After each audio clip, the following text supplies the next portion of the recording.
Firespinner Chapter 6 Thunderbird. A lively stream cut through the ridge on the opposite side, ran down into the heart of the valley, and turned, following the valley out of sight.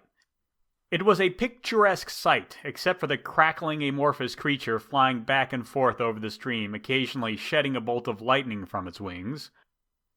In truth, only the core of the creature was protean. The rest of the body, head, beak, wings, and talons, were well defined, if given to bending or distorting in odd ways when they moved, as if the creature had no bones or joints. Which it didn't. "Ignis Fatuus, we're lucky it didn't see us," Roy muttered, watching the Thunderbird warily over the crest of the hill. "We might be able to get the drop on it."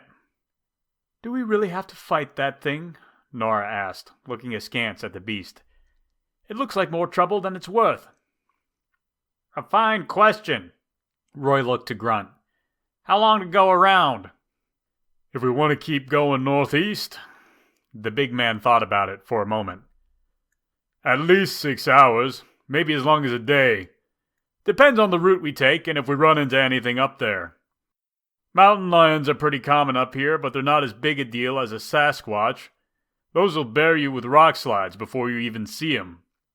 "Are they hostile?" Roy asked. "Just hungry," Grunt replied. "Always hungry." "But also rare this far south," Reeds added. "I don't think we'll see one until winter takes hold. Either way, we don't have time to go around. It's about a day and a half from here to Mete's grave. We can't afford a side trip." "Are we sure the Thunderbird wants to fight us?" O'Hara asked. "It looks almost totally elemental. Those kinds of creatures rarely take note of humans."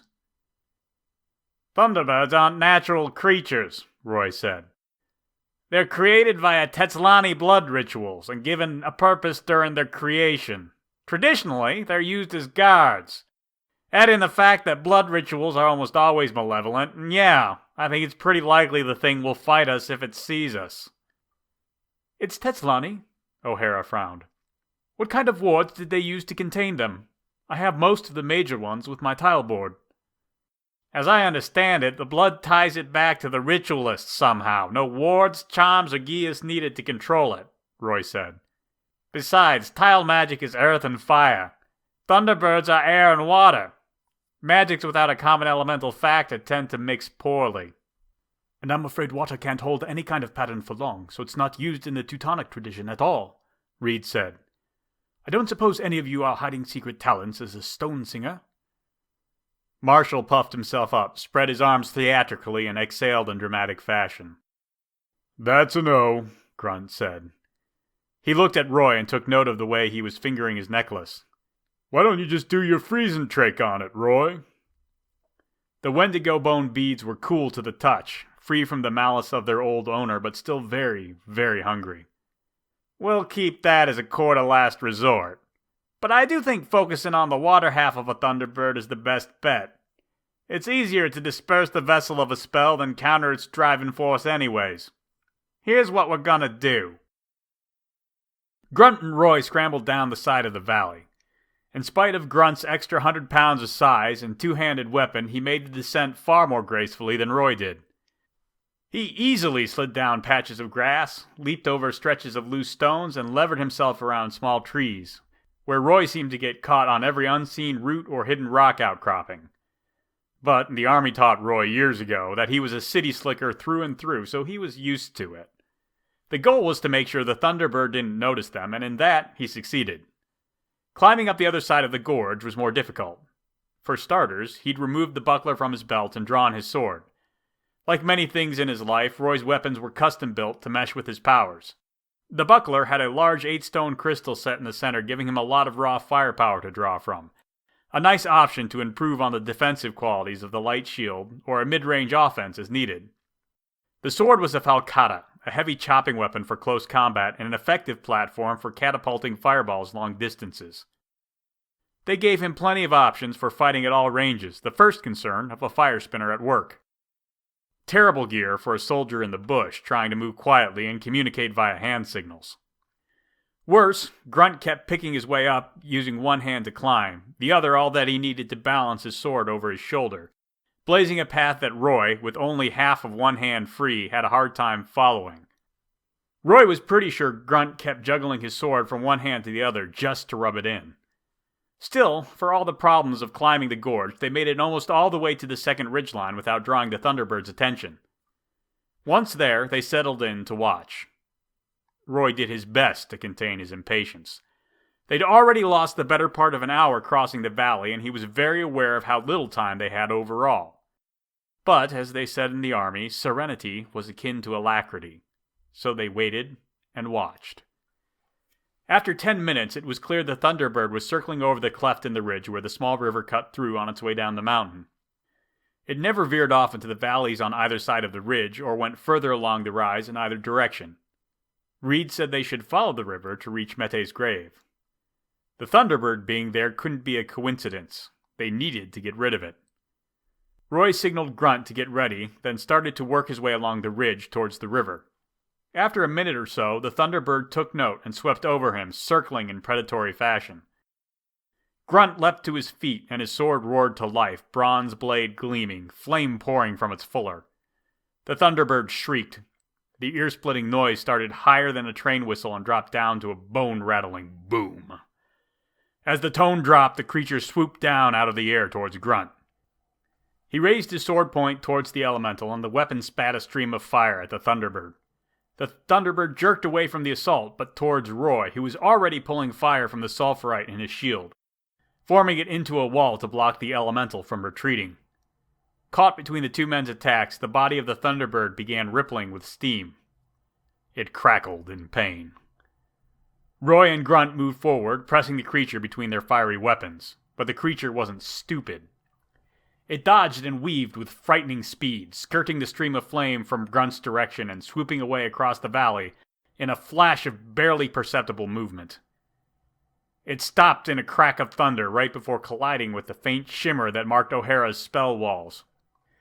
Maybe it knew the wall was there, in spite of its near invisibility. Maybe that was as far as it could go, and maybe it just noticed the rest of the group waiting there behind O'Hara's wards. Grunt turned and made a start down the slope, as if he had a chance of getting back to that side of the valley in time to do anything. "Wait here!" Roy yelled. Grunt shot him a questioning look. "Lightning falls and returns. Reeds can handle it. We'll catch it on the return stroke." But Roy had made one mistake. It was a natural one, but a mistake nonetheless. Grunt told him one of the brothers worked magic, and later Roy learned that brother was Reed's. He was also the brother who could talk. At some point, Roy had just started thinking Reed's was the active one of the pair, that when push came to shove, Reed's did what needed doing, and his brother was some kind of moral or spiritual support. He realized how wrong that assumption was when Marshall leapt up on top of the spell wall, beating the Thunderbird as it started to cross over the barrier. One of the elemental's talons lashed out at him, raking crackling gashes into the spell wall. Marshall met the blow with the obsidian head of his war club, the simple but brutally effective weapon of Sana Braves. Man and beast strained against each other for a split second, an ominous energy building between them, then erupted into an exchange of a dozen sizzling attacks, deflections, blocks, and counters, all in the space of a single breath. It was so fast, Roy only caught glimpses of the exchange and after images. Looking away was unthinkable. But Roy forced himself to do it anyway, swapping his sword and shield hands with practiced efficiency. Then he tossed the shield to his partner, saying, "Grunt! Discus!" Grunt shifted his greatsword to his offhand and caught the buckler, then turned the motion into a spinning throw that sent the shield across the valley. It wouldn't quite make it to the spell wall, but it got close enough before it started to drop. When it did, Roy reached out to the sulfurite set in it and asked the fire to come out.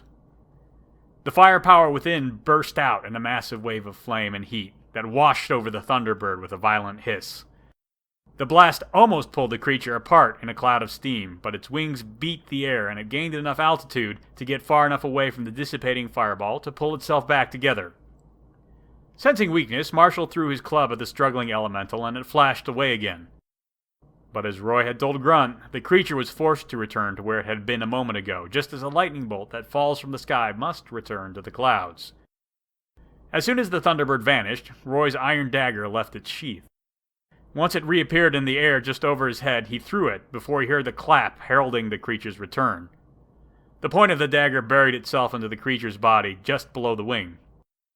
The Thunderbird let out an electrical shriek, then burst with an incredible sound that Roy felt more than heard. He and Grunt were thrown to the ground as water driven by the creature's sudden death lashed against them like knives. For the second time in as many days, Roy found himself staring up at the sky and getting wet with no clear notion how he got there. Apparently, the Thunderbird's death had prompted the clouds to start raining. Rather than sit there and get water in his eyes, he got back to his feet again. The ringing in his ears pulsed for a moment or two, eventually settling into time with the throbbing in his ribs to remind him that working as a professional violent man had steep costs associated with it. He was gratified to see that O'Hara's group was making their way across the valley.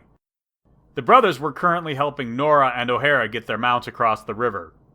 Roy tried to get Grunt's attention, but couldn't hear himself over the ringing and assumed it was the same for his friend. So he started searching the top of the ridge on his own. After about 5 minutes of looking, he heard a distant voice saying, "What are you doing? We need to keep moving." It was O'Hara, getting down from her bushwalker with a jar of something in one hand. Roy shook his head, trying to clear the ringing a little, then said, "First we need to bury the heart. If we don't, there are complications." "Heart?" She gestured Grunt over and applied some kind of salve to his ears. "What heart? Elementals don't have hearts, Mr. Harper. They're just blobs of power and medium." "It's a human heart, O'Hara." He tapped his chest for emphasis. "Blood ritual, remember? The only way I've seen to make a Thunderbird involves taking a beaten heart from a living person. That kind of thing was why the Asparians burned all the blood ritual records they could find." "What happens if we don't bury this heart?" Reeds asked. "Hauntings. People drown in the sleep even if they're nowhere near water. Eventually, people get struck by lightning on clear days. Nasty stuff." Roy pulled a small flame from one cufflink and used it to illuminate the ground beneath a thick clump of bushes. "You should be able to find it by smell. They're not exactly fresh, even if they are still beaten." He glanced up in time to see Marshall holding his nose and shaking his head. "He says the creature did not smell when he was near it," Reeds clarified. "Or at least he didn't notice it. Neither did I." "I didn't notice anything either," Grunt added, scooping the gunk back out of his ears. "You gotta try this stuff, Harp." "Later." Roy smelled his clothes in a few places, searching for the telltale stench of the blood water that made up the bodies of Thunderbirds. To his surprise, he found nothing. "Right. That is strange. It's not a mild scent. It should be obvious even with the thing dead." Roy pulled the light back and tucked it away in his cufflink again. "I don't know what happened here, but I want to find out." "You said these things aren't natural," Nora said. "Could the druid you mentioned have conjured the creature? Maybe he blended the Tetslani ritual with some kind of druidic magic." "That's exactly what worries me," he admitted. "In that case, maybe this was part of it?" O'Hara held up an odd crystalline sliver about as thick as one of her fingers. A gold band ran around the circumference about a third of the way up its length. "We found it on the way across the valley." The crystal was a dark, smoky gray shot through with faint sky-blue streaks. Roy took it and turned it over in his hands. The hair on the back of them stood out straight. "Well, well, well. Someone found a chunk of fulminite." "What's fulminite?" Nora asked. "It's like sulfurite," O'Hara said, "except it holds the power of the air rather than fire, and no one knows an easy way to recharge it. Or any way short of standing in a storm and hoping you get struck by lightning. I've never heard of anyone pulling it off." "If it functions like sulfurite, the crystal glows brighter the more power that's in it," Roy said, peering into the crystal's depths. "So it must be pretty well spent." "Could this take the place of the heart in the blood ritual?" Reeds asked. "I don't know." Roy tucked the crystal into the inside pocket of his jacket. "But it could." "Sounds like a very druidic thing to do," Grunt said. "They like messing with power sources and plugging them into new mediums. That's how they found so many different kinds of trees they could manipulate." "So you think this creature was created by General Oldfathers?" Reeds asked. It's not a simple or easy magic to do, Roy said. I'm sure there's plenty of people in the frontier counties that could do it, but he's the only one we know of nearby. O'Hara studied Roy for a moment. How do you know so much about these Thunderbirds anyway? Could you make one? I've been a lot of places and done a lot of work for a lot of different people, he said. But I couldn't make a Thunderbird. Even if I could predict a lightning strike and had an altar carved and ready to take the blood, I don't think I could bring myself to rip someone's heart out just to make one of the foul-tempered things. And on that reassuring note, Grunt said, let's get out of this coal-stoking rain. Firespinner is written, illustrated, and performed by Nate Chen.